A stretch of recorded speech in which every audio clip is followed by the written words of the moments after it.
লুজ্জা বললেন, চাচা গো, আব্দুল্লাহর বেড়া মোহাম্মদ যদি ভালো মানুষ হয়, আব্দুল্লাহর বেড়া মোহাম্মদ যদি আমানতদার হয়, আব্দুল্লাহর বেড়া মোহাম্মদ যদি সত্যবাদী মানুষ হয় গো চাচা,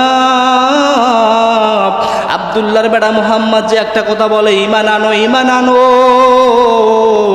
এক আল্লাহকে বিশ্বাস কর, অন্য কোন লাতমানাত তুজ্জার পূজা তোমরা করিও না। ও চাচা, তাইলে আপনি ঈমান আনেন না কেন? আব্দুল উজ্জান চাচা বলে, ভাতিজারে,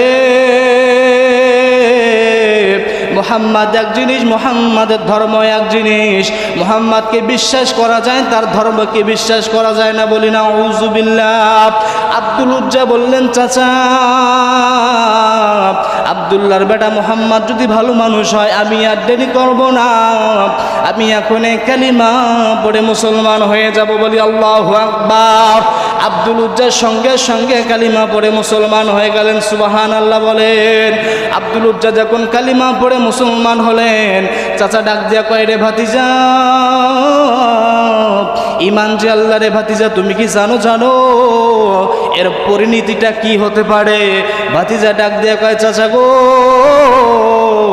ঈমান যত আনছি গো চাচা, এর পরিণতি যাই হোক না কেন আমি মানতে রাজি আছি।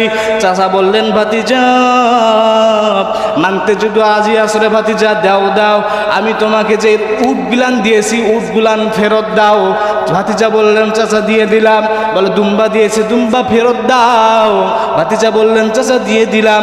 এই রকম করে নিতে নিতে শরীর থেকে পরনের যে চাদরটা ছিল, চাদরটাও আব্দুল উজ্জা খুলে দিলেন, বলে আল্লাহু আকবার। আব্দুল উজ্জা পরন থেকে চাদরটা খুলে দেওয়ার পর চাচাকে বললেন, চাচা গো, সব পাইছেন নি গো চাচা?